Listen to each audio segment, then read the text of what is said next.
Olá, seja bem-vindo. Está começando mais uma edição do Jornal Toda Hora. Agora é 1h35 e eu te convido a acompanhar comigo as notícias dessa madrugada.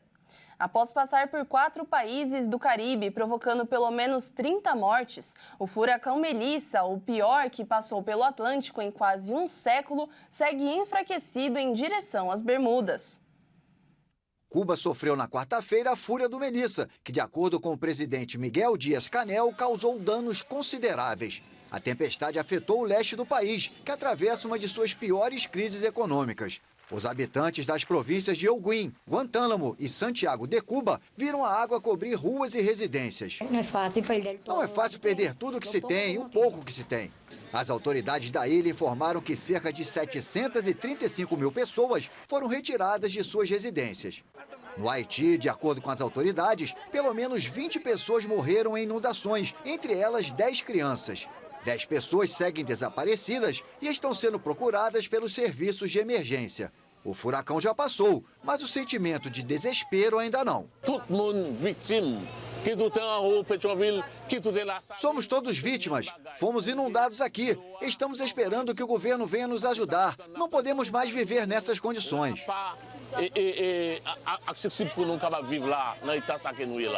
Na Jamaica, o Melissa chegou na terça-feira com ventos sustentados de cerca de 300 km por hora, tornando-se o mais potente em 90 anos. O furacão do Dia do Trabalho devastou os Keys da Flórida em 1935, com ventos também próximos a 300 km por hora. 70% da Jamaica ficou sem energia elétrica. O primeiro-ministro Andrew Holness declarou o país como zona de desastre. As autoridades pediram aos residentes que permanecessem abrigados devido ao risco de inundações e deslizamentos de terra. Cientistas afirmam que as mudanças climáticas causadas pelos humanos intensificaram as grandes tempestades e aumentaram sua frequência. E o presidente dos Estados Unidos, Donald Trump, lamentou não estar autorizado a disputar um terceiro mandato, ao reconhecer o limite imposto pela Constituição do país. A Constituição dos Estados Unidos estabelece um limite de 2 mandatos presidenciais. O republicano iniciou em janeiro seu segundo mandato na Casa Branca. Isso é algo muito interessante. Tem os melhores números de qualquer presidente em muitos anos. E eu diria que, se você ler, fica bem claro que não posso concorrer. É uma pena, mas temos muitas pessoas excelentes. Apesar do limite imposto, Trump e seus seguidores levantaram a possibilidade de candidatura a um novo mandato presidencial nas eleições de 2028. O republicano de 79 anos, que cumpriu o primeiro mandato entre 2017 e 2021, já exibiu bonés vermelhos com a frase Trump 2028. Alguns de seus seguidores sugeriram que o atual vice-presidente J.D. Vance poderia se candidatar à presidência com Trump como vice. Mas o magnata descartou a possibilidade esta semana. E mudando de assunto, o Parlamento de Portugal aprovou nesta semana uma reforma de lei de nacionalidade que endurece os critérios para estrangeiros obterem a cidadania portuguesa. A proposta ainda precisa ser promulgada antes de entrar em vigor. De acordo com as novas regras, brasileiros cidadãos da comunidade dos países de língua portuguesa e europeus deverão comprovar pelo menos 7 anos de residência legal em Portugal para solicitar a nacionalidade. Antes, o prazo era de 5 anos. Para outros estrangeiros, o tempo mínimo passa a ser de 10 anos. A nova lei também exige comprovação de conhecimento da língua, cultura, história e símbolos nacionais por meio de um teste ou certificado oficial. O registro de crianças nascidas em Portugal ficou mais restrito. Anteriormente, bastava que um dos pais vivesse legalmente no país há 1 ano. Agora, o período necessário passa a ser de 5 anos. Além disso, os candidatos à nacionalidade terão de comprovar ligação efetiva à comunidade nacional, requisito que pode ser demonstrado por integração social e cultural em Portugal. A proposta foi apresentada apresentada pela coligação de centro-direita Aliança Democrática e passou por diversas rodadas de negociação. Um artigo que previa a perda de nacionalidade por condenação em crimes graves chegou a constar na versão inicial, mas foi retirado do texto final. A aprovação ocorre em meio a um endurecimento mais amplo das políticas migratórias em Portugal.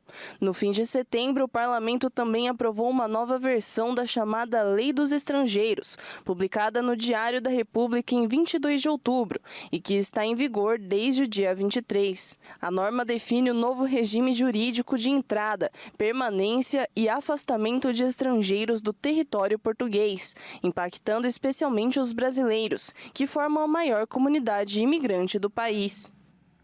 E empresas de tecnologia estão dando os primeiros passos para levar os data centers ao espaço.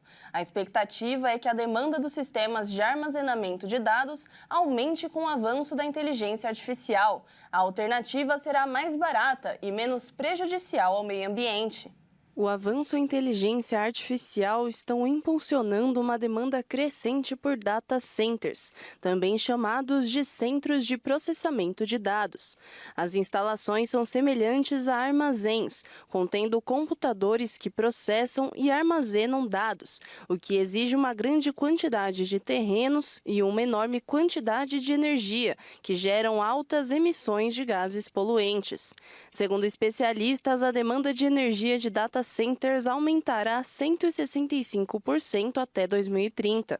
Por conta disso, algumas empresas de tecnologia optam por energias renováveis, como fazendas solares e eólicas, mas o novo desafio é enviar os armazéns para o espaço. A expectativa é que o novo local, ou melhor, a falta dele, ofereça um melhor acesso à energia solar sem a cobertura de nuvens, a escuridão da noite ou a sazonalidade da terra.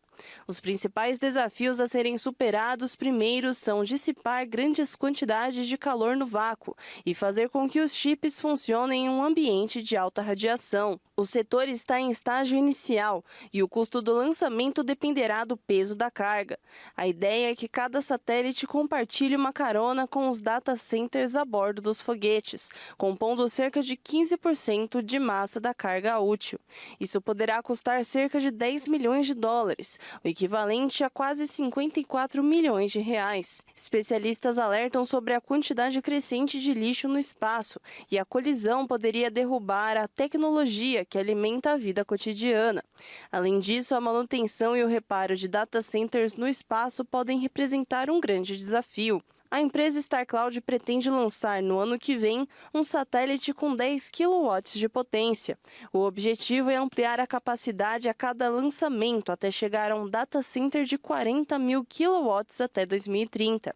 A Lone Star, por sua vez, mandou o seu primeiro protótipo ao espaço no início deste ano, com o tamanho de um notebook e 8 terabytes de armazenamento. Essa edição do Jornal Toda Hora fica por aqui. Acompanhe nosso canal no YouTube, onde você pode conferir todos os nossos jornais e se manter bem informado. Nos veremos novamente às 2h50 com mais notícias. Até logo!